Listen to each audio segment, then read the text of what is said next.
Hello and welcome back to my podcast, Rare EB1. I'm your host of the very same name, Rare EB1, and welcome. I hope you're having a fantastic time, whatever time of day you're listening to. It could be morning, it could be evening, it could be middle of the night. You could be listening to this while having breakfast for tea. What an awesome tea you're having.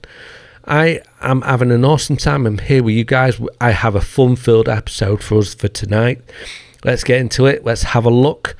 So, some of the topics I'm going to go into. First off, we're going to talking about Project Serpo. We're talking about some fucked up aliens.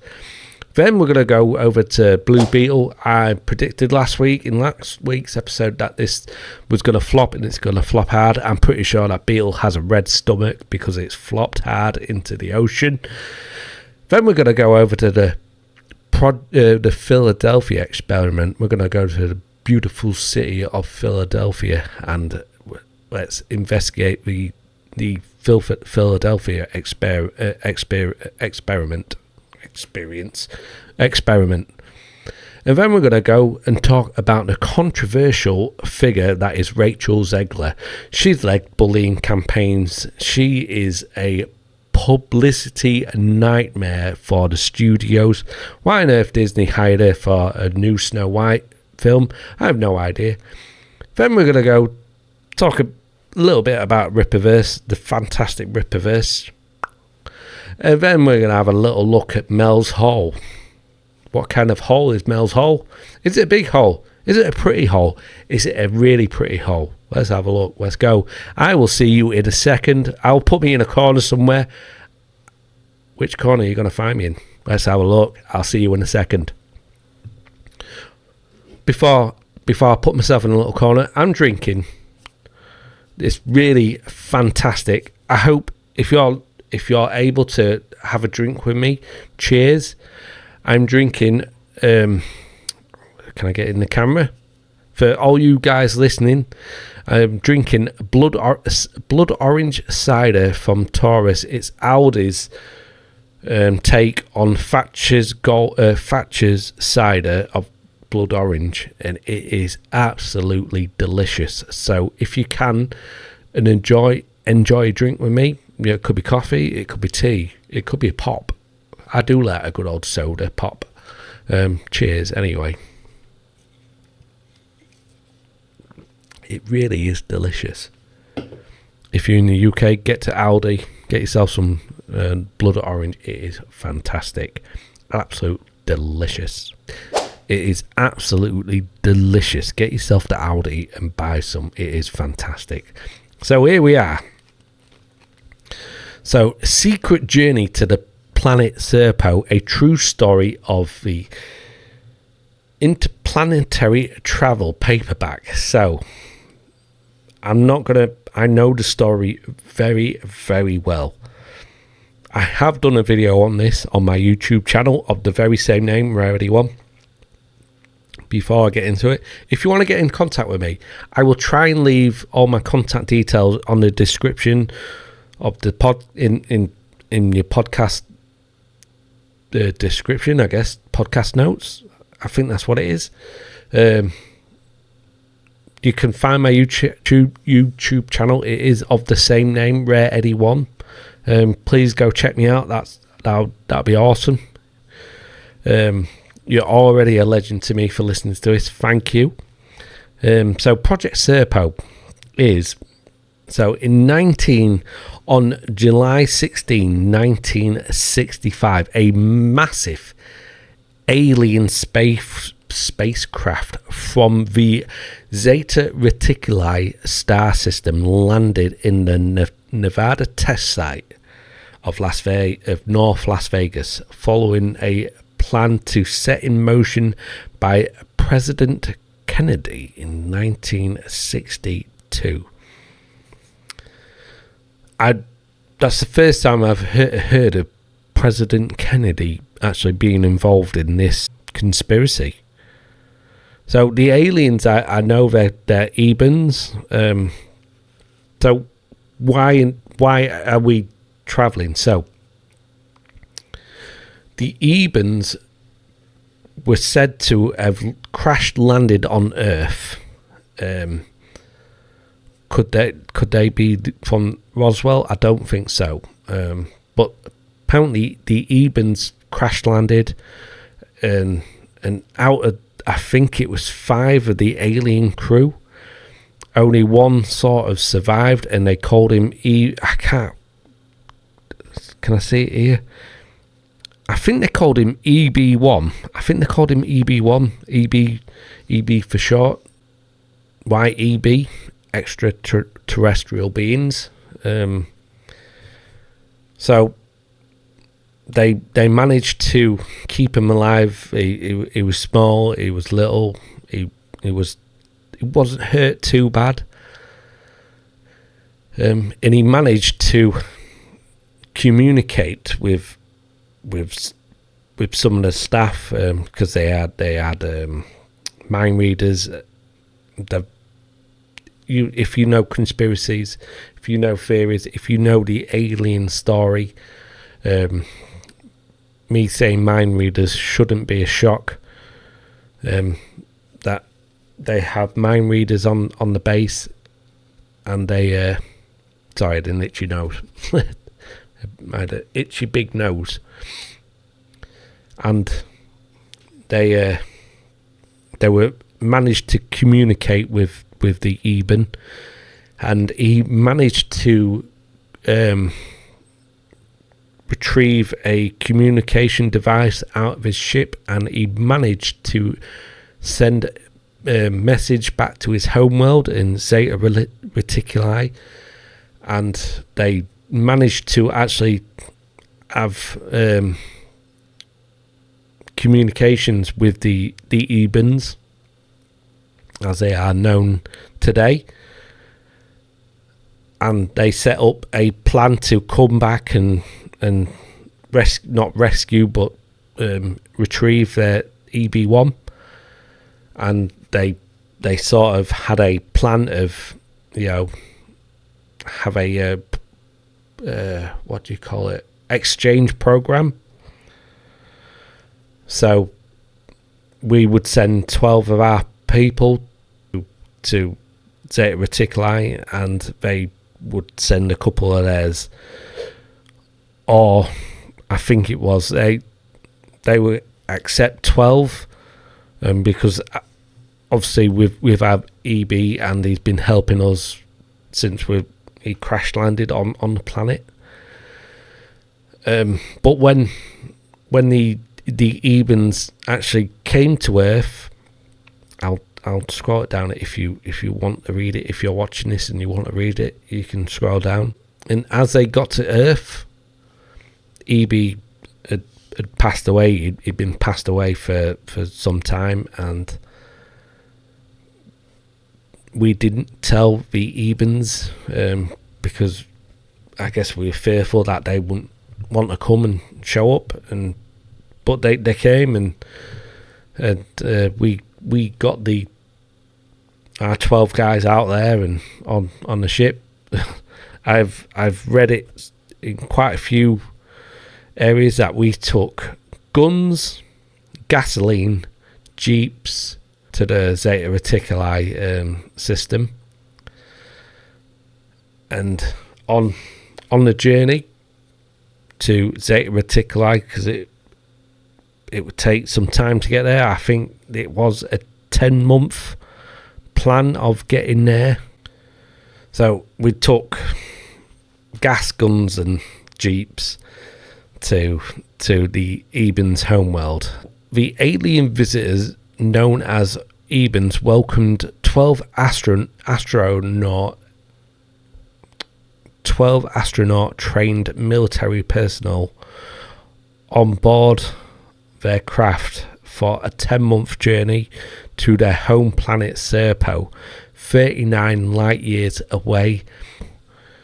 The 12 members that got there, I'm pretty sure it was 3 females and 9 males, all military trained, all astronauts,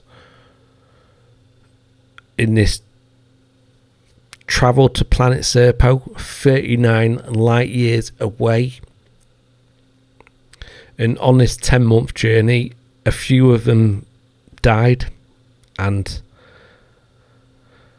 the leader of the 12, I think the first guy that died, I think he wanted to give him a send-off, and as he went to go retrieve the body or look at the body, he realised the EB1s were doing an autopsy and, you know, doing what we have done to the aliens, and he got pissed off, and not a row, but he got annoyed with the EB1s, and it sort of didn't put back the events what were about to happen, but I don't think it helped. So, like I say, seven of them that survived and got to, I say seven that returned home. So I think a couple of them stayed on projects on Serpo. Apparently this Serpo, it was, when they landed, it was a dullish planet. It was a planet that looked sort of like the desert, not a lot of fauna about, not a lot of animals about.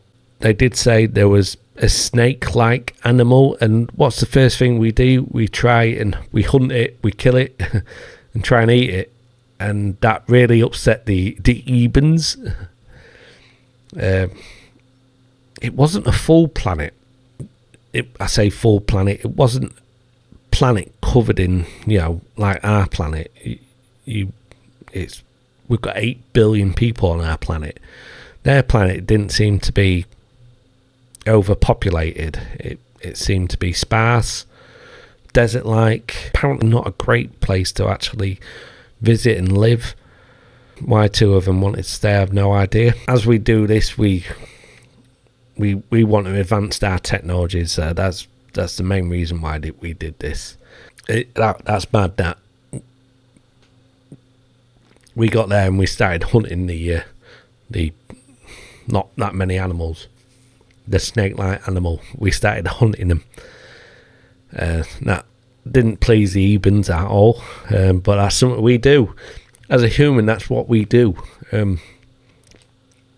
So that's quite funny. Yeah, and when the 7 that returned from this 13-year, it lasted 13 years when they returned. There wasn't much known about it. Like I say, the planet was desert-like. It didn't have a lot of fauna. It didn't seem to have a lot of buildings, or, you know, it didn't seem to have much. It didn't seem to have a great biosphere. I don't think I've used that word right, but like a planet, it seemed to be sparse, desert-like. The atmosphere wasn't great. Was the storms? I don't think there was much of anything.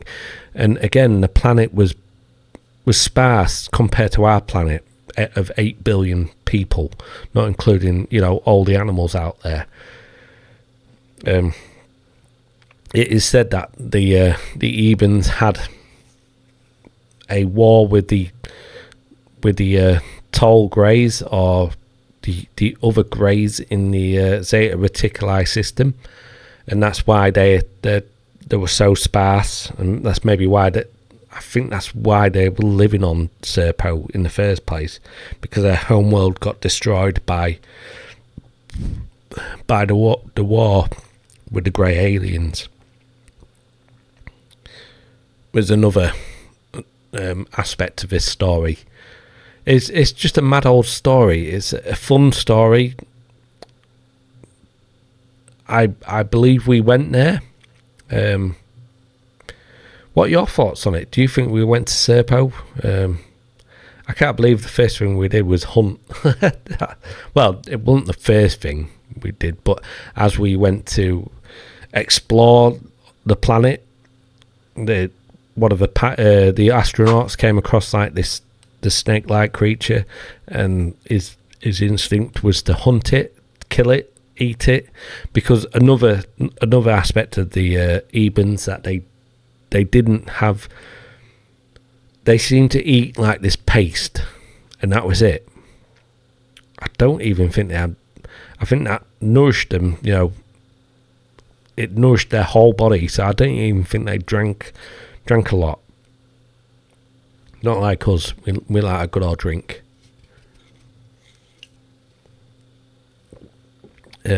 So yeah, it's a mad old story, Project Serpo.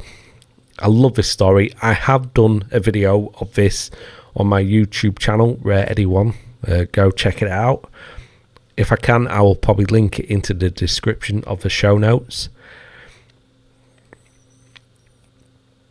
It's apparently a 3,000 page debrief of the 13-year project, Project Serpo. Fantastic, absolute awesome story. Zeta Reticuli. Now,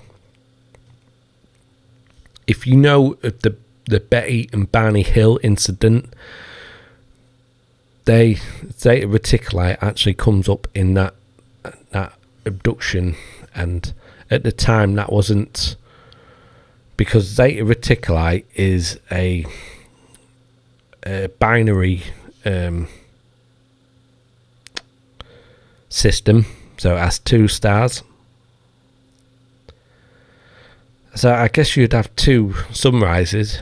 So that was something, maybe why the Serpo was so sparse and horrible, I guess. Well, I quite like the desert. I love Nevada.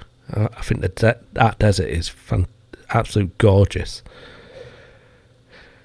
But we live in a world where we've got deserts, we've got snow, we've got mountain ranges, we've got jungles, we've got forests, we've got woods, we've got grass, we've got beaches, we've got oceans.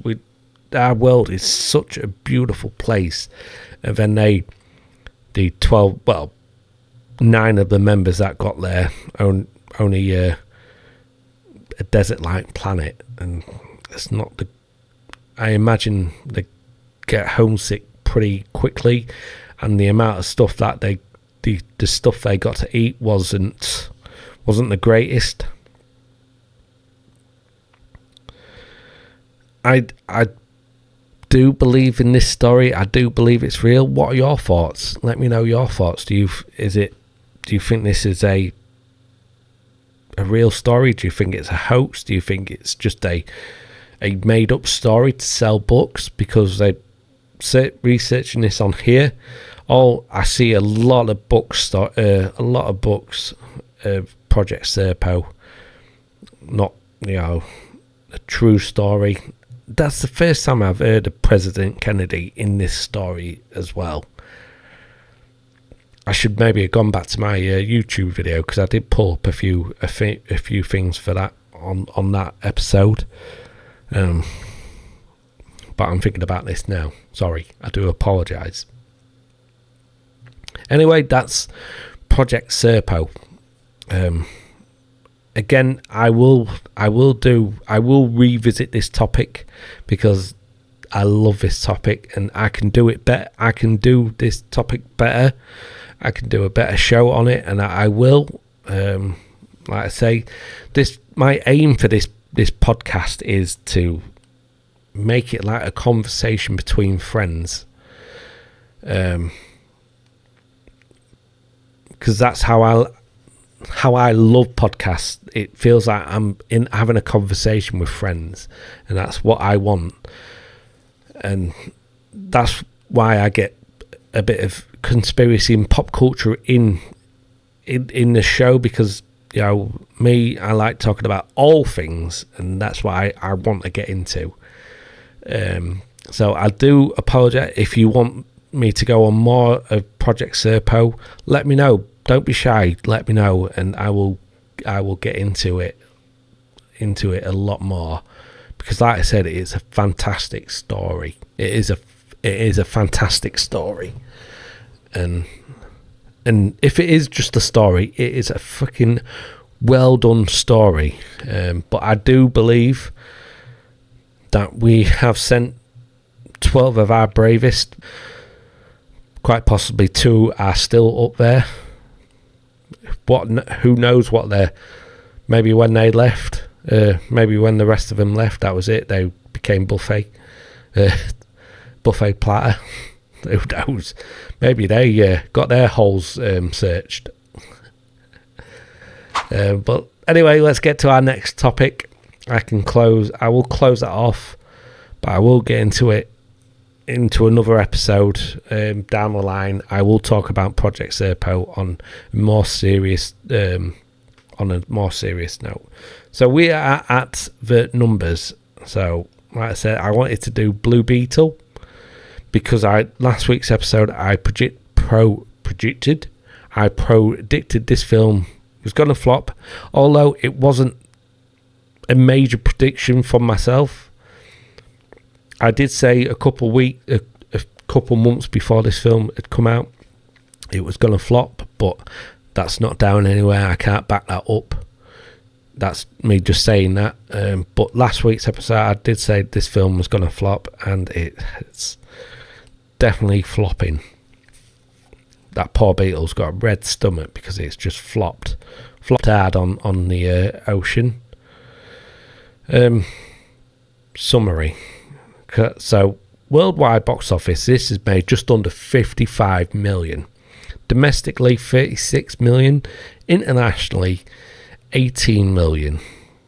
And at a production budget, 120 million.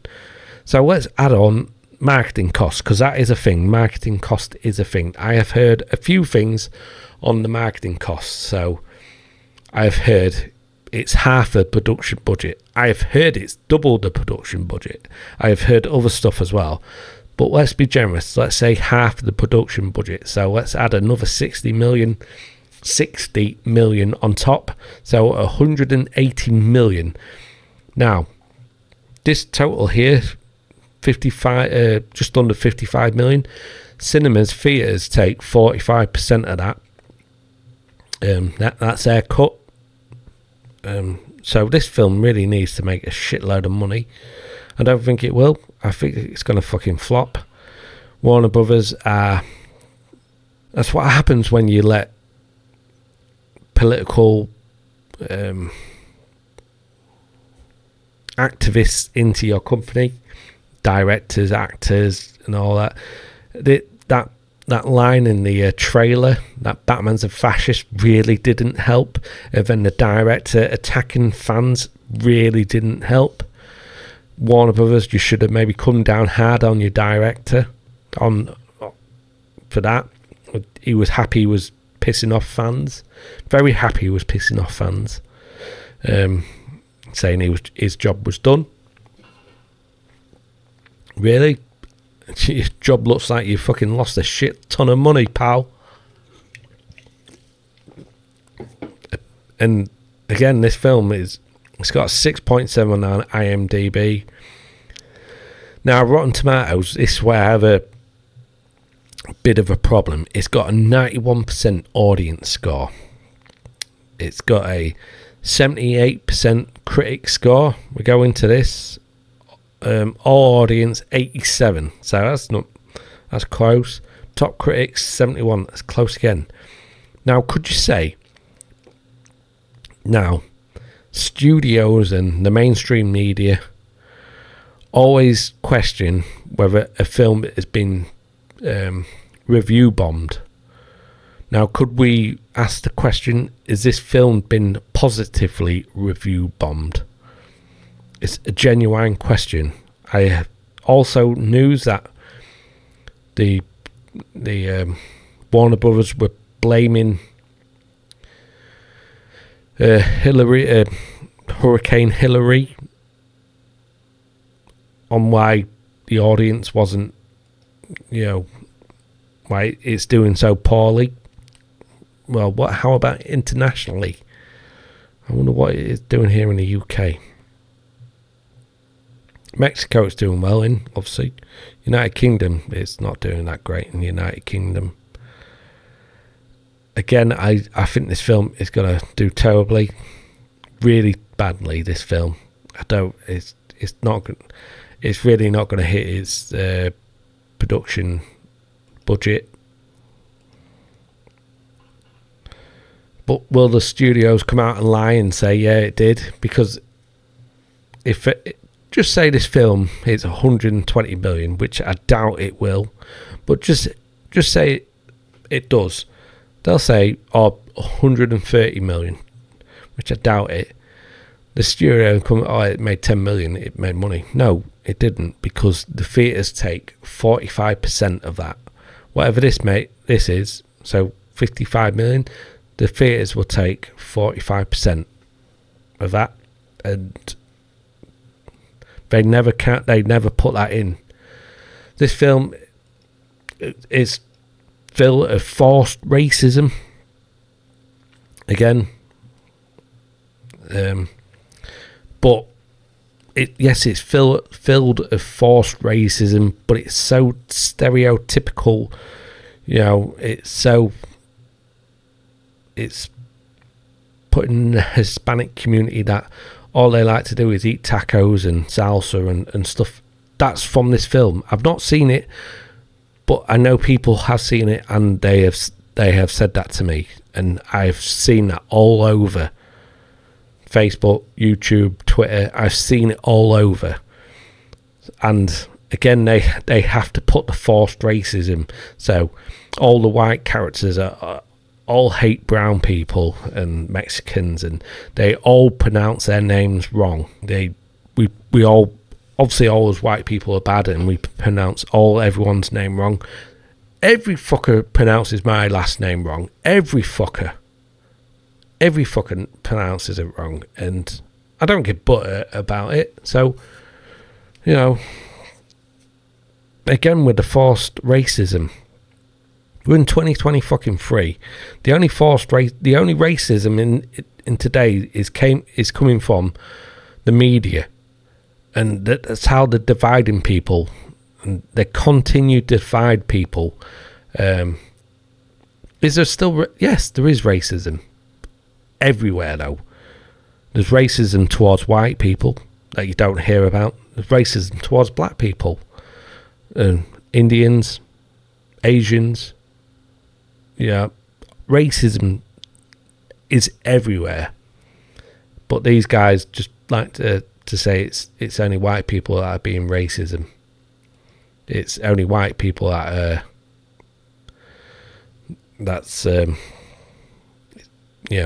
it's white people. We're all racists, but it's not. It's every race is a racist. Every race has a racist. Sorry. You see it. You see the black community attacking Chinese. You see Chinese attacking black people. You see it everywhere.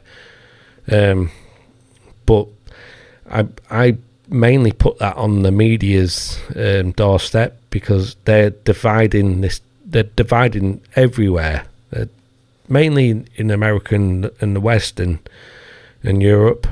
The media likes to divide. That's the only way they can conquer. Divide and conquer. That's where we've got to stop with the racism. But that's just my take on it. And there'll be people out there saying, "Oh, not another white boy's take on racism." But that's my feelings on the matter. It's still, Blue Beetle's going to flop, and it's going to flop hard. Absolute fucking hard. It's going to it won't tank Warner Brothers, obviously, but it's, come on. But we shouldn't blame James Gunn. I don't think he had anything to do with this, with Blue Beetle. I know it said that this is the start of his DC film universe, but I don't think it is. I know he hasn't had anything to do with it, so it's maybe not James Gunn's fault. So please don't throw it at James Gunn. Let's see what he can do with the DC. He's done fantastic with Guardians of the Galaxy. So let's see what he can do with the rest of the DC, because DC have every one of their comic book character. They have them all. It's taken this long to actually maybe try and figure it out. We're too late, because Hollywood has painted themselves into a corner they cannot get out of. They've got to appease the 1%. The 1% that doesn't buy shit. So that's my thoughts on Blue Beetle. Let me know your thoughts. If you want to let me know your thoughts on it, I hope I can maybe change your opinion, or if you want, try and change my opinion, because I'm always open to having a discussion with you, with anyone, and that would be awesome. So we are going to the Philadelphia experiment. I am at Naval History and Heritage Command. That's quite a website. The Philadelphia experiment is another fucking crazy story. Absolute another crazy fucking story. So, alleged in 1943, a US Navy destroyer was made invisible, because that was the purpose of this experiment, was to see if we could make a ship go invisible to radar, not to disappear, but see if we could make it disappear from the radar. And that's what they wanted to get with this experiment. So it was made invisible and teleported from Philadelphia. So the teleportation was a happy accident. Happy that they didn't expect that would happen, but it did, and that made them a little bit happy. I was going to say, well, it made him a little bit hard, I suppose. I suppose it made all the generals hard, rock hard. We've just teleported a fucking naval destroyer, a navy destroyer across the country. So it reported to teleported from Philadelphia to Norfolk, Virginia. So Philadelphia, Pennsylvania to Norfolk, Virginia. In an incident known as the Philadelphia experiment, records on the archives branch of the Naval History and Heritage Command have been repeatedly searched, but no documents have been located which confirm the event or any interest by the Navy in attempt such a achievement. The ship involved in the experiment was supposedly the USS Eldridge. The archive has reviewed the deck log and war diary from the Eldridge's commissioning on the 27th of August 1943 at the New York Navy Yard through December.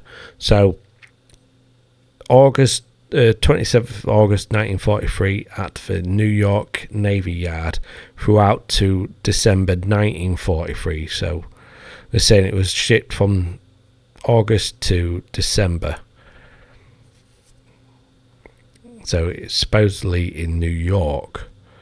The following description was the Eldridge activities and summarized from the ship's war diary. After commissioning, the Eldridge remained in New York in the Long Island Sound Unit 16th of September, when it sailed to Bermuda from 18th of September. The ship was in the vicinity of Bermuda, undergoing training and sea trials until 15th of October. So this is just like a whole lot of fucking stuff I don't really want to be looking at. I want to be telling you about the Philadelphia experiment. So it is said that they wanted the ship to disappear from the radar systems, but they made this ship disappear and teleported at the same time to Virginia. And as it teleported, it fused naval, because they didn't have a full crew on. It's like I've got peanut butter in my mouth or something.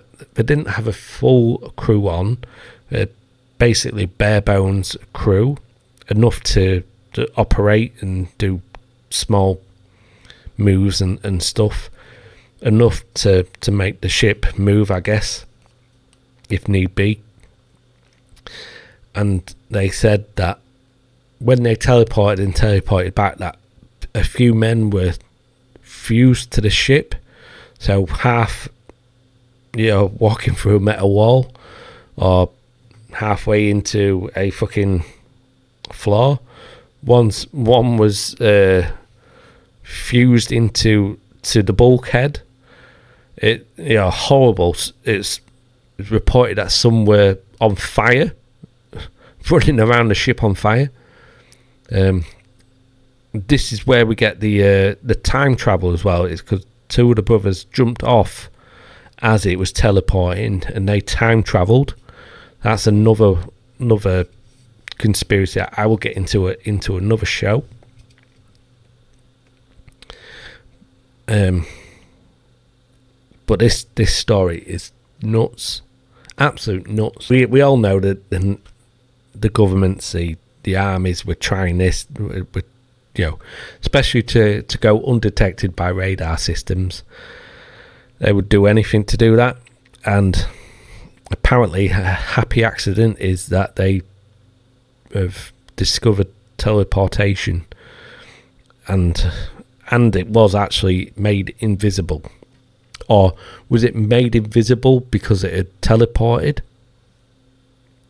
So it wasn't actually made invisible, it just teleported. Or was it made invisible and then teleported? I believe it was made invisible because it was teleported and then it came back. So I believe it never was made invisible. I think it was just teleported, with quite a lot of the crew fused to the ship itself.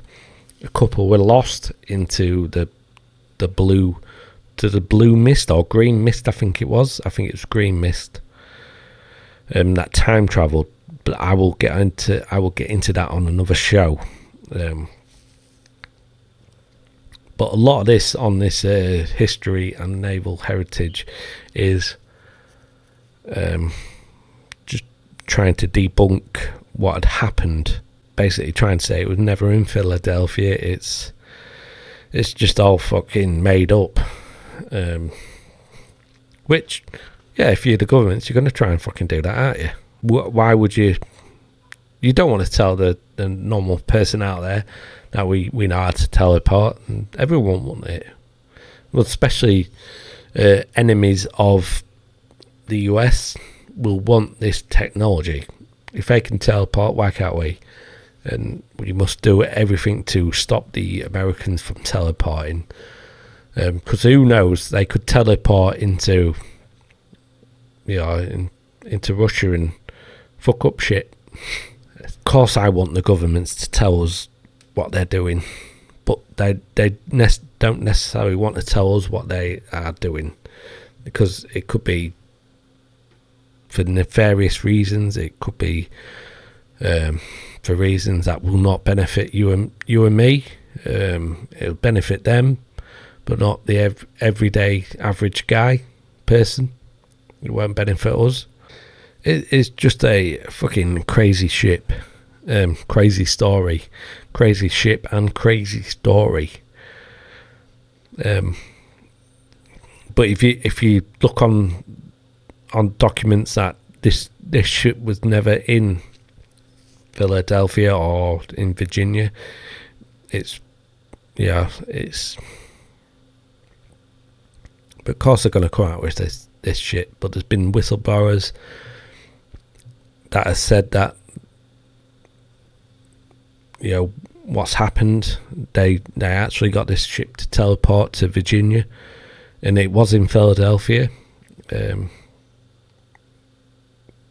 think we underestimate what the governments will actually do to some fucker. They will ruin you, especially if you've hit the nail on the head. They will destroy you. It's one of them. It's what are your thoughts on it? I know I keep asking you if I guess I ask that all the time. It's just fascinating to me that we've made a ship teleport from Philadelphia to Virginia, Norfolk, Virginia, and who knows what we're able to do in today's day and age. If this, I do believe that this story was a real story. I believe that the government will try anything to shut this story down.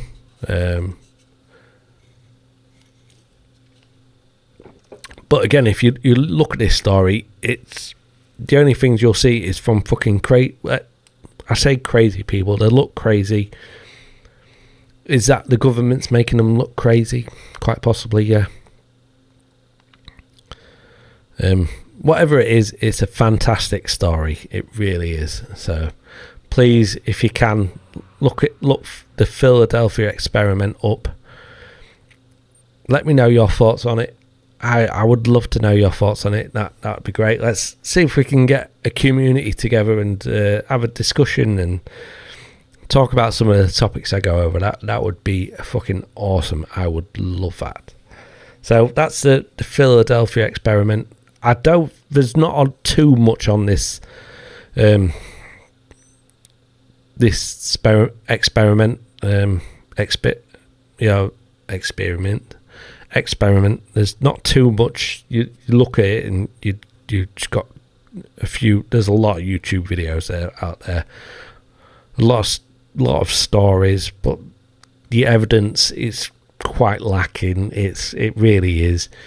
But again, it doesn't take away from the story. It's a great story. I hope I do it some sort of justice. I do want to look into, because there is apparently time travelers that jumped.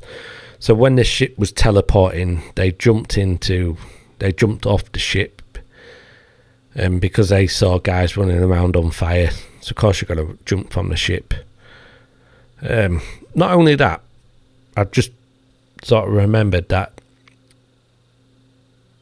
people actually in Virginia saw this ship appear for a brief moment before it disappeared. That there's people out there that's saying that they were in Virginia and they saw this ship appear and then disappear again. But again, trying to find real documents or evidence out there, it's a shit show, really. But it's a fantastic conspiracy, the Philadelphia experiment. I do believe in it. I think it's a real case.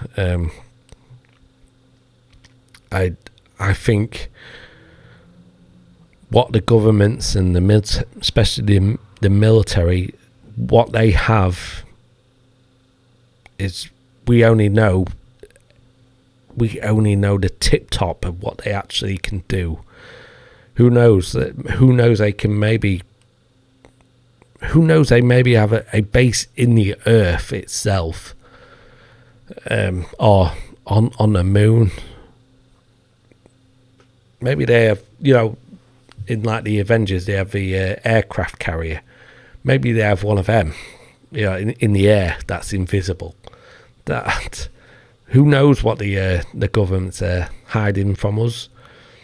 And they're probably hiding it because, you know, they don't want China or Russia getting in on it and, you know, using it for nefarious reasons. Who knows? But that's the Philadelphia experiment. Again, I probably won't touch on this subject because there's not a lot to it. I just thought it was a fun topic I would put in.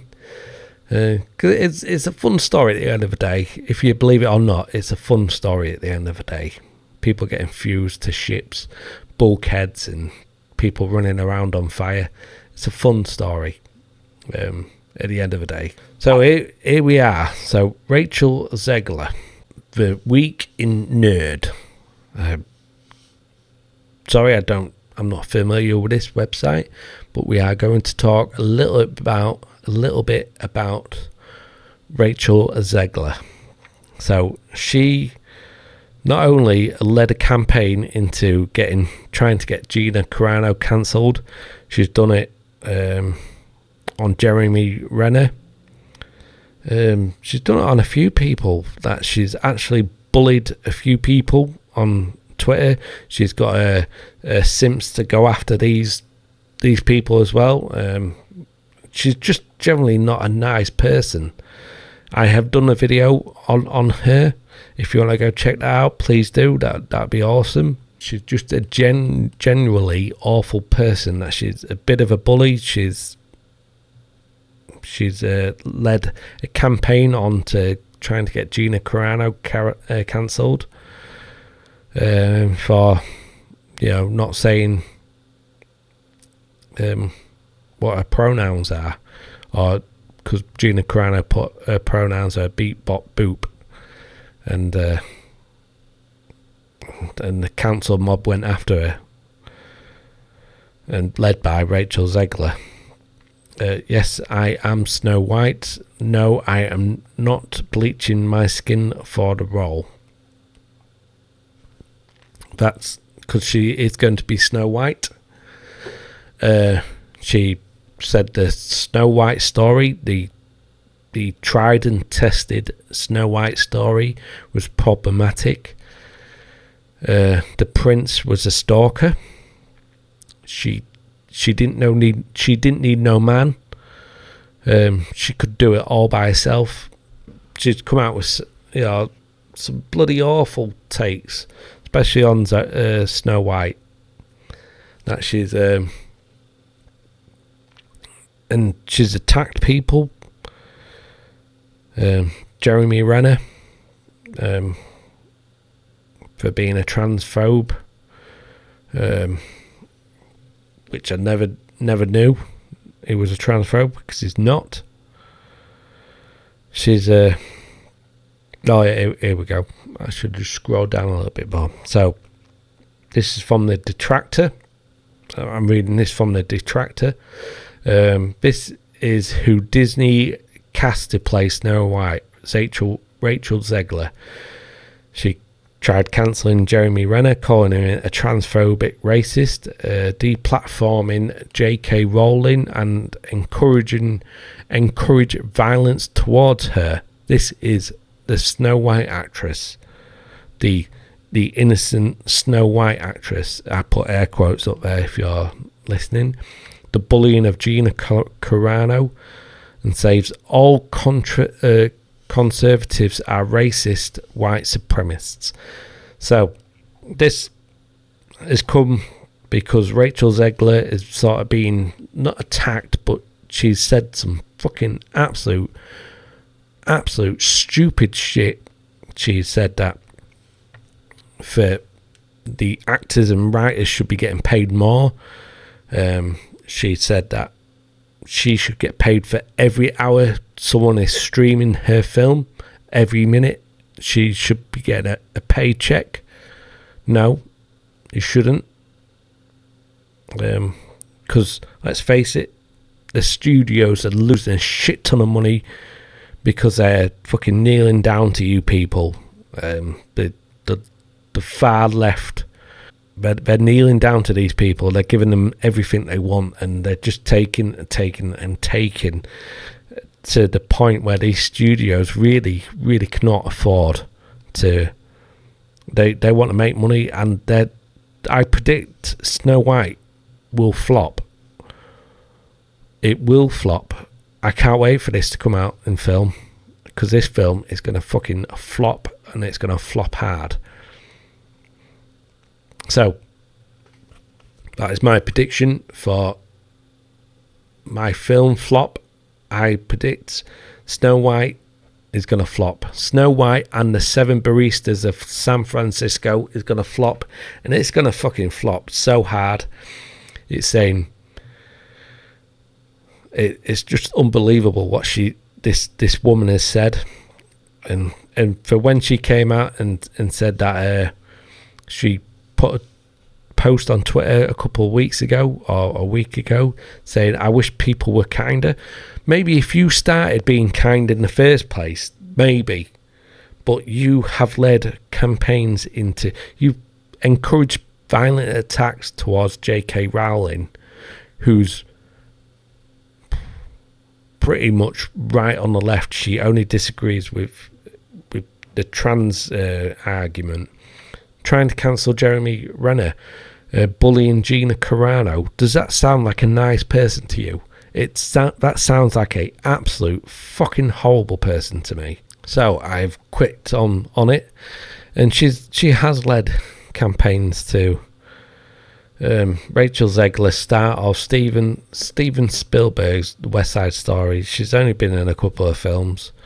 So this is one of her tweets. Actually, I think the new Hawkeye should be a trans woman of colour, to stick it to that racist, sexist, transphobic garbage monster. Not even remotely going to address the story that came out today, but he has made racist, sexist, transphobic comments and totally disrespected the deaf community. Better catch my mouth, cause she's running by. I didn't quite get that, but apparently she's saying that Jeremy Renner's a sexist, racist, transphobic, and disrespecting to the deaf community. Does she really sound like a nice person? I'm not gonna read all these fucking tweets. I'm gonna be honest with you. It's fucking sickening that she's actually a fucking horrible person. Actual horrible person.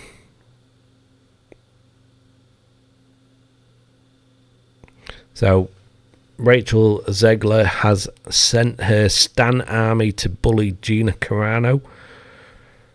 Would a nice person go ask their followers to bully someone?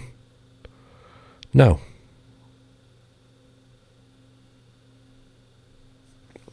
All because Gina Carano didn't put her pronouns in her bio. Gina Carano put boop, bop, beep, and that's fucking awesome.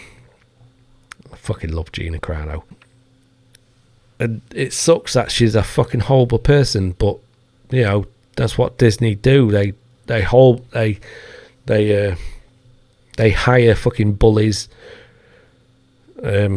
horrible people to star as their main actress in the Snow White film. That's gonna flop hard. I wouldn't expect any less from Disney right now. I really wouldn't. It's really, Disney, you're fucking stuck, and reap what you sow. And I'm fucking glad. You're gonna fucking regret the day you hired Rachel Zegler, the bully that is Rachel Zegler. I don't really want to go on too much because it just gets you more upset and angry talking about her. But she's a PR nightmare for her team. She just says the most stupidest things, saying that it's not 1937 anymore, so we're going to have a story. The woman isn't going to be dreaming. Snow White isn't going to be dreaming of true love. She's going to be dreaming of becoming the boss lady she can be, the boss lady that she knows she can be. She doesn't want no man. She doesn't need no man to support her. She can do everything, and she can do, not only can she do everything, but she can do it better than any man out there. The prince is a stalker as well, so she'll probably beat the prince up. Absolute fucking stupid. It's weird. You get me? But that's it. That's all I can take with Rachel Zegler. Please let me know what your thoughts are on Rachel Zegler. That I would love to. If you disagree with me, let me know. There's never ever going to be any hate on through me on this podcast. There will never ever be any hate. The only hate there will be is towards fucking idiots in the mainstream media, news and film, and that's all. I say hate. We're gonna talk about their stupidity, because that's all it is. It's stupidity, and hopefully they learn. Hopefully she learns from this, but I don't think she will. So I pulled up Rippaverse because I'm excited. I'm going to be doing a video. Let me put me 1 second. Let me put me in full screen. So I'm going to be. I got my package for Rippaverse. I'm not going to open it. I've opened it, but I'm not going to open it tonight. I'm going to be doing a dedicated video on my YouTube channel. If you want to check that out, please do. So yeah, I'm excited. I finally got my Rippaverse, and the goal is still it's up. The campaign is still up. As you can see there, it ends August 27th, so you got a day. What are you doing? Get yourself a copy of ISIM 2 now. Get yourself a copy of ISIM 1 that's still available. You won't regret it. The only, if you could say it's a bad thing, it's cost $35. Now to the UK, it's, I can't remember how much, but it did cost a little bit to get over it. But the shipping, the packaging is second to none. I have not seen anything better. As I've worked in warehouses in the past, and I have not seen anything packaged this well. Some may say Ripper has a awesome package, because the packaging is unbelievable. It's fucking second to none. It's the best out there I have seen. Go get your Rippaverse. Go get your ISIM 1. Go get your ISIM 2. You will not regret it. The artwork is fantastic. The story is awesome. It's my first and second comic book I've ever got, and I can't wait to read ISIM number 2. I will be doing a review of ISIM 1 and ISIM 2, and I'll show you what I got from the ISIM. I didn't get everything. I got a couple of things because, you know, I saved up to get them, and I'm happy with what I got. I do wish I could have got a bit more, but I'm very happy with what I got. And donated books, they're donated 2,231. I say they've donated. People have donated books to awesome hospitals, awesome children's charities, and that is thanks to Drunk 3PO, who helped Ripper get onto that and pick up some charities to help poorly kids read a comic book. That is awesome. I'm going to keep Rippaverse up here, ISIM 2. I'm not going to dump that because I fucking love the Rippaverse. I love Eric July. I can see myself in him, even though he's a black man. I can see myself in him. I aspire to be like, not be him, but I aspire. He gives me so much inspiration, and you know, I just would love to say thank you to the dude, and that is fucking awesome. So last bit of fun topic for me is Mel's hole. Now, I hope you was thinking of some dirty hole. It technically is a dirty hole. It's a hole. People thought it was a well. But when I said dirty hole, I hope you're thinking I was being rude and dirty with some Mel's hole. But we are talking about, so I am at AZ Animals and Mel's hole. I'm not going to cover this story. I know the story, but I just thought last fun bit to talk about before I let you guys go.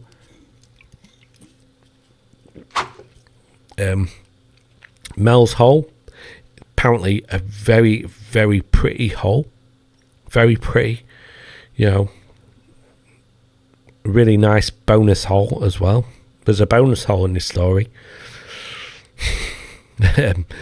But the Mel's hole. So the story of Mel's hole, like I say, I do know it. Not off by heart, but I do know the story.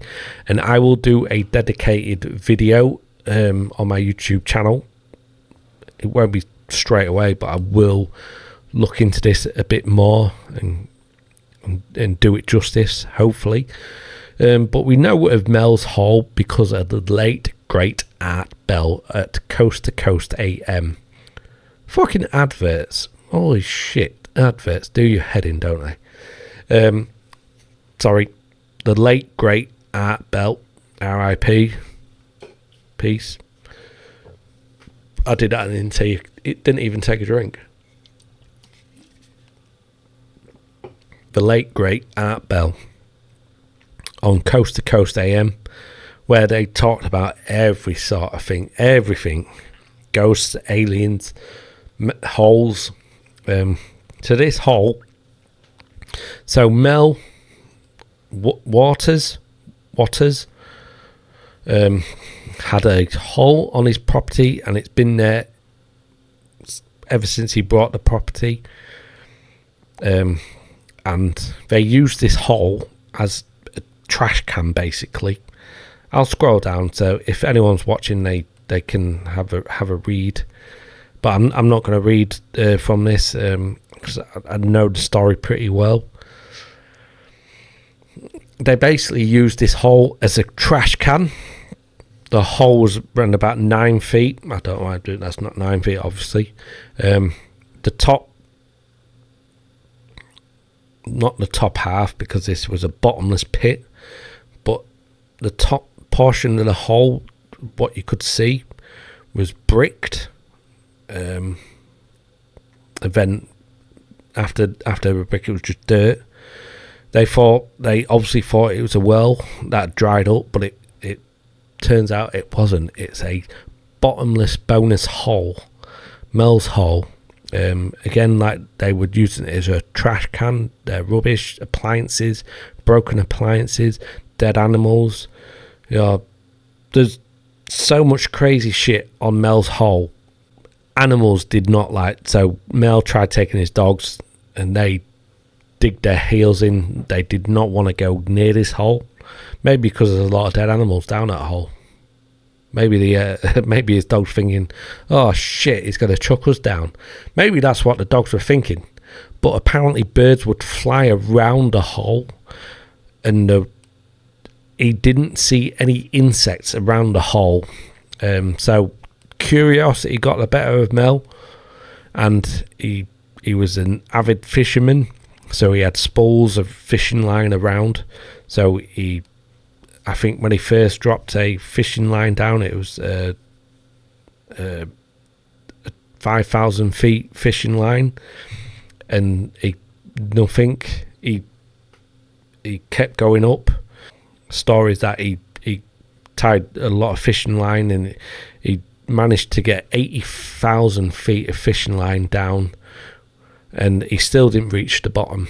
It still went, so it's just over 15 miles. It still didn't reach the bottom. Not only the animals were scared, radio appliances would screw up.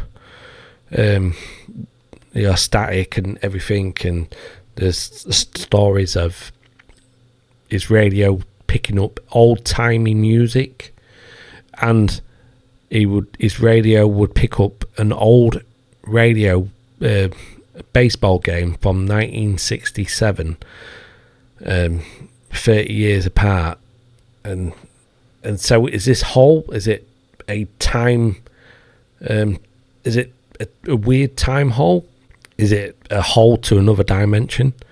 Because one of the stories is that one of his neighbours chucked his dead dog down the hole, and a week or 10 days later he sees his dead dog running down the street, had his collar on, running, but he says it didn't look or feel like his dog. So I guess when he said look, it didn't look like, it didn't run the same way, it didn't feel like his dog. That was strange. I don't think none of this can be sort of backed up. And is the location of Mel's hole been found? I don't think it has. But again, Mel hasn't made any money. If this is a hoax, he hasn't made any sort of money whatsoever. Now, claims are that the government had heard the radio station, the broadcast, and they visited Mel's hole when Mel wasn't around. He'd gone to visit family,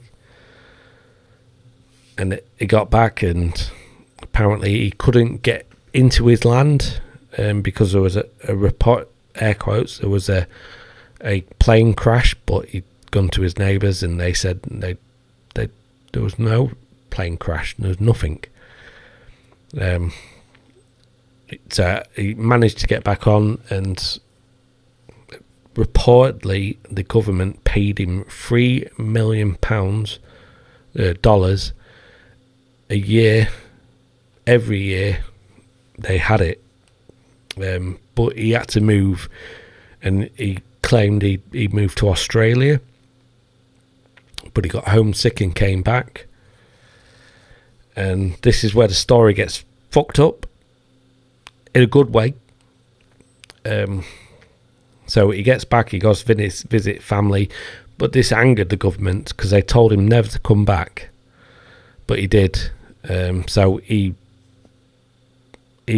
woke up 10 days later in San Francisco, drugged up. He had it looked like on his arms he had IV tracks, or injection sites on his arms,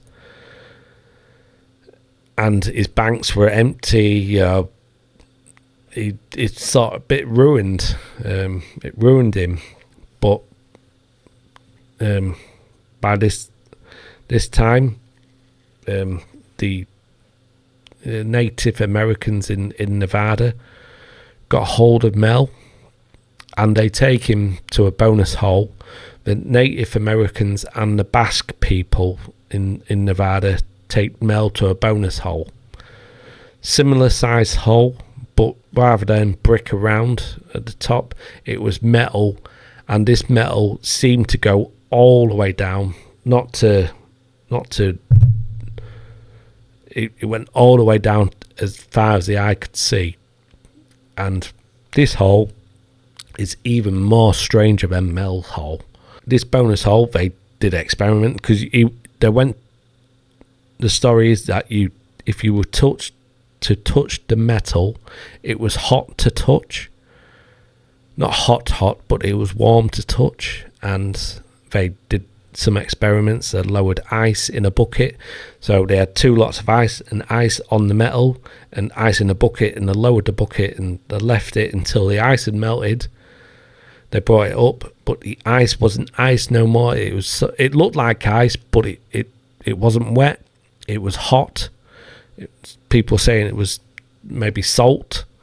And this ice, air quotes again, sorry, it lasted for months. It was still hot for months. The curiosity gets the better of them. The Basque people are in Nevada anyway. sheep herders. So they managed to get a sheep in a cage. The sheep really wasn't happy going down the bonus hole. He really didn't want to go down. He fought his way, but they managed to overpower the sheep and get him in the cage. He wasn't happy, but they lowered him down. They lowered him down for 30 minutes.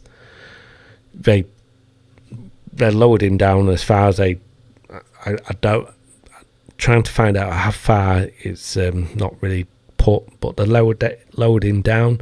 His noises soon stopped, so they left him down there for 30 minutes. And as they brought him up, he looked normal, but he wasn't moving. He didn't look dead, but it was dead. And the Basque people, being that's sheep is their living. Know how to autopsy a sheep, so they got the sheep out and they autopsied him, and it appeared he cooked from the inside. And as they would open him up, they found a tumour sac in the sheep, and so they took the sac out and they opened it up, and it had a fetus of a seal. It gets crazier. It had a fetus of a seal in this sack from a sheep. And as they opened it up, the fetus started to move, and it looked like it was trying to move to the hole. And as it moved to the hole, I think Mel had maybe tried and picked it up, but it was slippery, and take it to the hole, but it slipped, and it still managed to crawl to the hole, but it had stopped.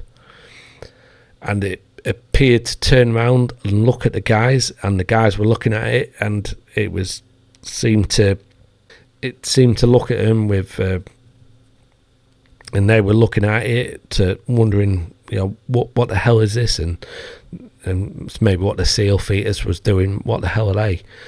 And after an hour of looking at one another, the seal finally jumps into the hole. That's not where that ends. The seal sometimes comes out and communicates with the Basque people, not like by talking, but communicates. The Basque people think this is some religious phenomenon, a religious event, and the Basque people have written down what it's communicated to him, and it's apparently don't let the governments know about the ice or the hole or one or both. Trying to find out was a bit screwy as well. But this bonus hole is even more fucked up than fucking Mel's hole. But I suppose, is the bonus hole prettier than Mel's hole? I don't know. Is metal prettier than brick? You tell me. Anyway, I thought that was a bit of a fun segment to end on. I hope you enjoyed that. I hope you've enjoyed these topics. Let me know if if you want me to switch up. Let me know. I'm more than happy to. But I think I'm going to continue this because, like I said, let me close the pretty hole up. Again, I will be going deep into Mel's hole. I will do a deep dive into Mel's hole. The ruder, the better. Could it be an X? Could it be 2 X's? Could it be 3 X's? Who knows? But I will go deep into Mel's hole, and we will uncover the truth of Mel's hole, and quite possibly the bonus hole. Which one's better, the bonus hole or Mel's hole? Let me know. If you got this far in the episode, you let me know. Bonus hole or Mel's hole? Which one? Which one do you prefer? That's I'll end it on this. So I don't think I will. I know if you want me to change it up, please, let me know your thoughts. I like the format. I hope it feels like a conversation. It's only my third episode, so I'm still new. I'm still learning my way. But the only way I'll learn is practice, practice, and practice. And there's only so much practice you can do without actually recording. So I do apologise, but the only way I will get better is with doing it, is recording it.